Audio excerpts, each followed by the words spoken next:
Welcome, curious minds. Today we're diving into a topic that, well, it touches everyone, everywhere, aging. We've pulled together some truly compelling source material for you. Everything from rigorous clinical trial data and detailed research papers to expert interviews. And they're all exploring this unique dietary approach that might just influence how we age and maybe dramatically reduce our risk for certain diseases. Our mission on this deep dive is really to unpack the science behind something called the Fasting Mimicking Diet, or FMD. We're going to look at what it actually is, how it works its magic, at a cellular level, and also what recent human studies are revealing about its impact on things like your biological age, your body composition, and even your immune system. So get ready, because this could spark some truly surprising insights that, well, might reshape how you think about staying well-informed about your own health journey. Exactly. What we're diving into today is essentially it's a way to tap into some really old biological processes. Think primal survival mechanisms, really, but used to give us modern health benefits. We're going to pull together all the evidence, look at what it means for your aging markers and disease risk, and then consider the bigger picture for long-term health and, longevity. Okay, so let's start right at the beginning then. When many of you hear fasting, you probably picture, water-only fast or maybe chronic calorie restriction. But the FMD is different, right? How exactly is it different? What sets it apart? Yeah, you've hit on a crucial point there. The fasting mimicking diet is it's a carefully designed, plant-based, low-calorie, low-protein dietary intervention. And importantly, you only follow it for 5 days. After that, you just go back to your normal way of eating. Now, that's profoundly different from chronic caloric restriction, or CR. CR means, continuously eating very little for extended periods, months, years even. And that can lead to significant, sometimes problematic weight loss, dropping BMI may be too low. And honestly, it's just not sustainable for most people long term. The whole idea, the core concept with FMD is to get those powerful benefits of fasting, but without that constant draining burden or the risks that come with, chronic deprivation.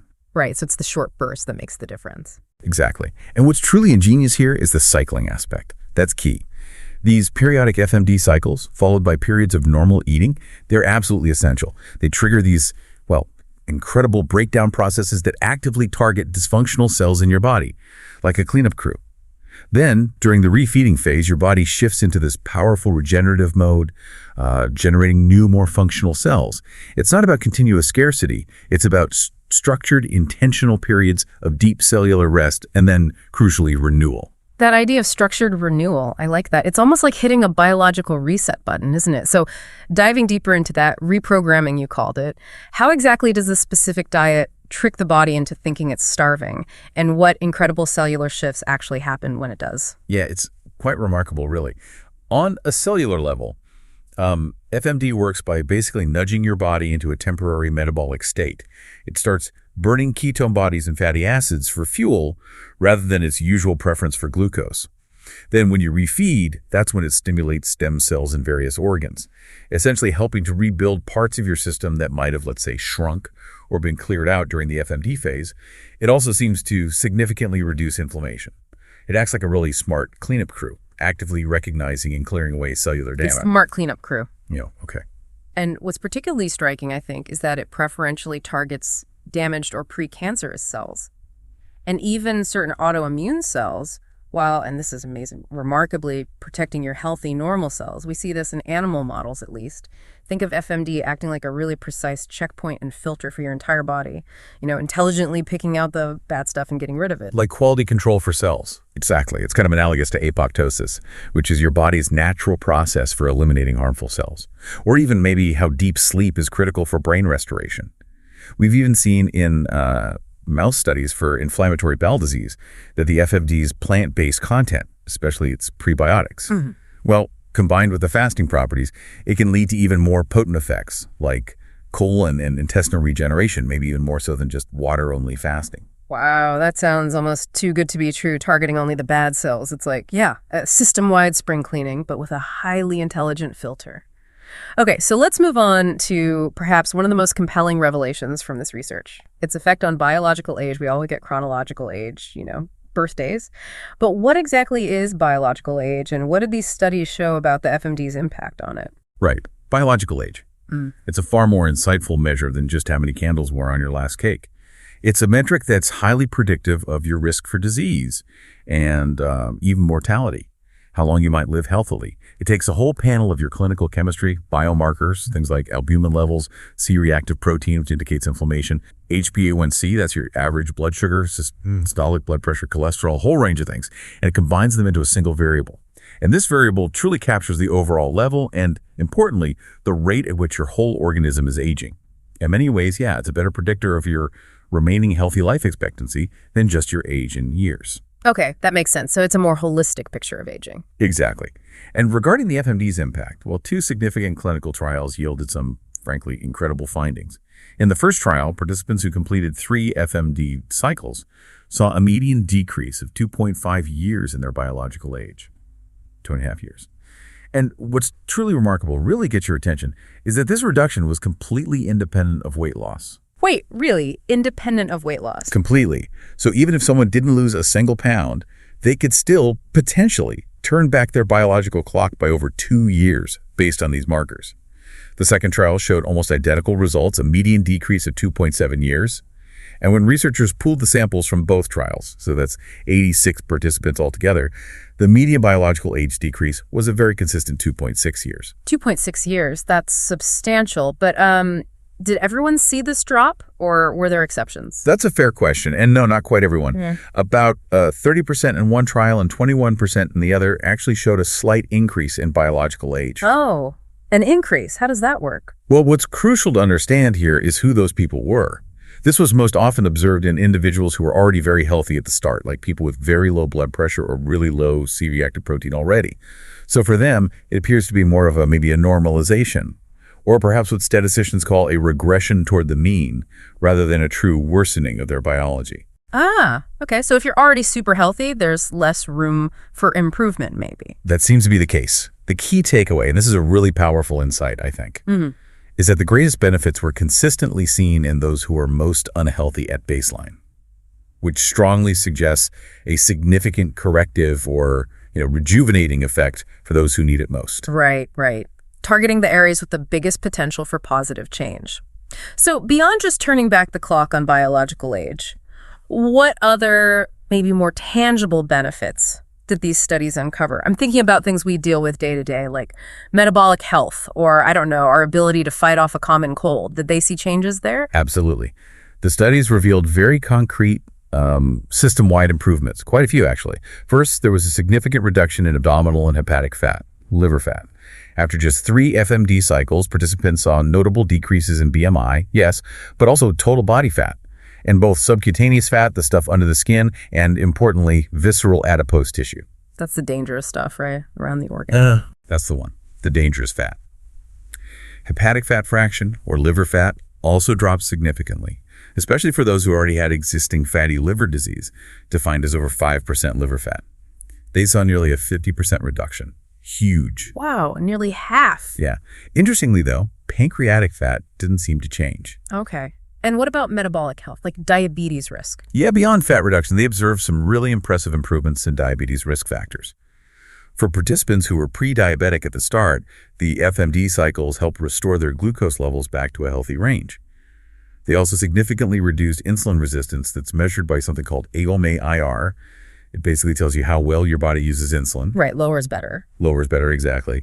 And it also lowered hemoglobin A1c levels, which gives you that picture of your average blood sugar over the past few months. So multiple markers improving for pre-diabetics. That's big. It is. And this next one is really fascinating for long-term health. There was a clear rejuvenation of the immune profile. FMD cycles actually increased the lymphoid to myeloid ratio. Lymphoid to myeloid ratio. Okay, what does that mean in plain English? Fair enough. You can think of it as your immune system's youth score. A higher ratio generally indicates a younger, more robust, more balanced immune system. This shift helps to counteract something called immunosenescence. Immunosenescence. The aging of the immune system. Precisely. The age-related decline in immune function that makes us more vulnerable to infections as we get older and can even diminish how well vaccines work for us. So seeing this ratio improve is really encouraging.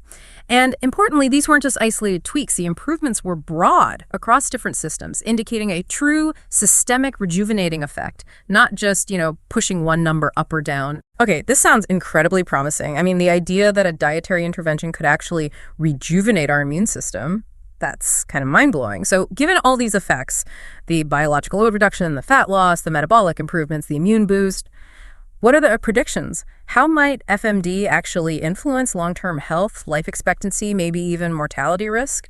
And, on the flip side, are there caveats? Important things our listeners should be aware of. Yeah, the predictions based on these changes are indeed quite compelling, but it's really important to frame them correctly as predictions. So simulations based on these biomarker improvements suggest an increase in predicted median life expectancy.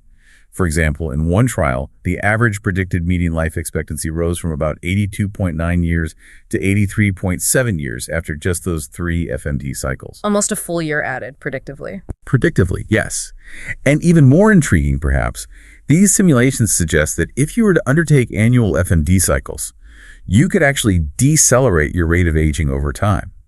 After things stabilize, the model suggests that for every 1 chronological year that passes, your biological age might only increase by about 0.85 years. So you'd be aging slower than the calendar suggests. That's the projection, yes.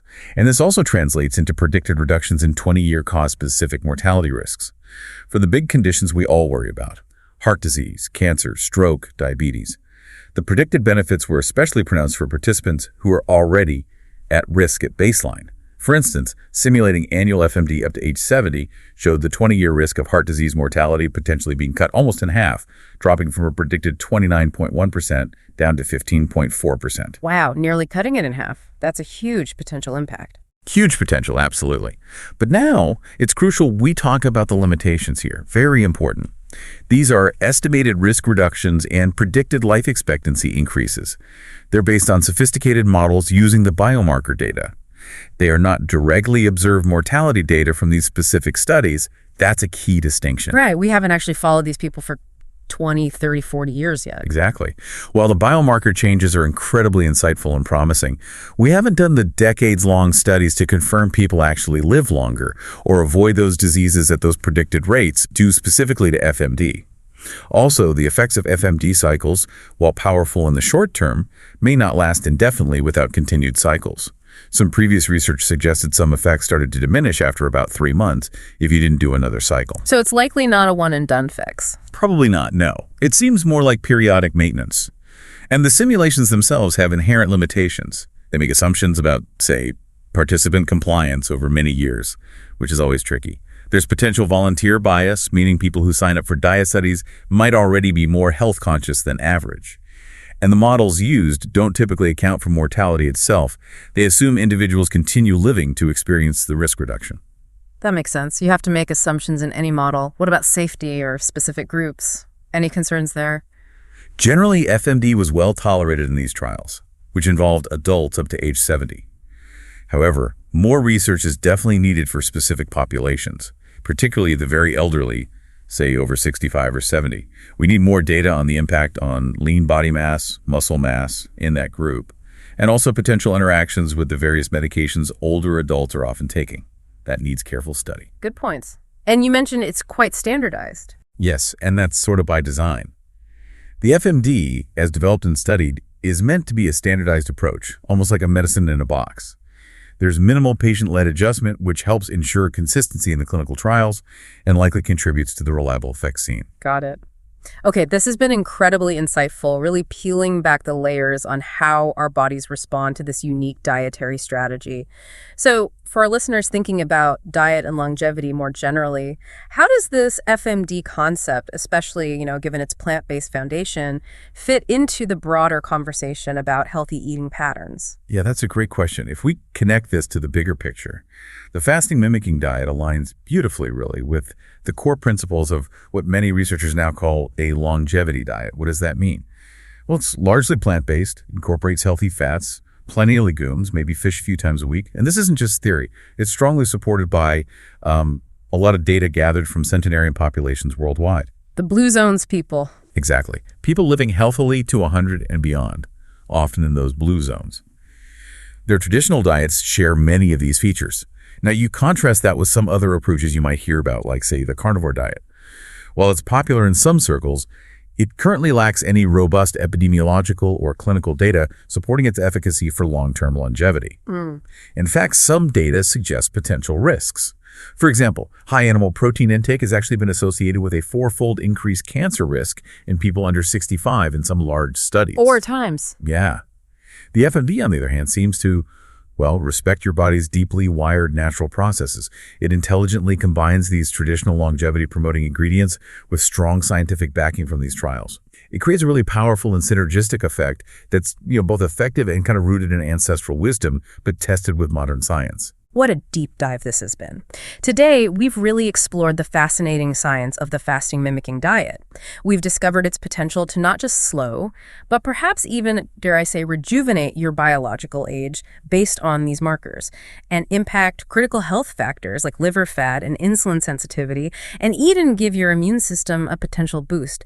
It's truly about an intentional restoration, isn't it, of the human organism, a process that goes beyond just, maintaining health.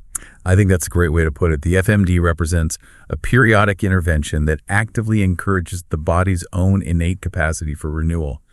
The idea that we can activate these deep-seated cellular repair and regenerative programs through a structured, temporary dietary approach, it offers a powerful new perspective, a perspective on managing disease risk and enhancing not just lifespan, but health span or healthy years. It kind of shifts the paradigm, doesn't it? From just treating illness after it happens to proactively optimizing our fundamental biological processes, almost like performing a periodic system-wide software update for your body. It's a software update for the body. I love that analogy. So this raises a really important question for you, our listener.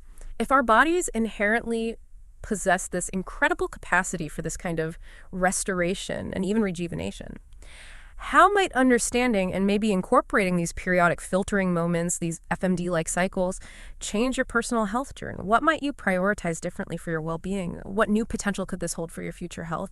And maybe how might it shift your view on proactive self-care versus just reactive healthcare? Lots to think about there. Thank you so much for joining us on this deep dive. Until next time, keep learning, keep questioning, and stay well informed.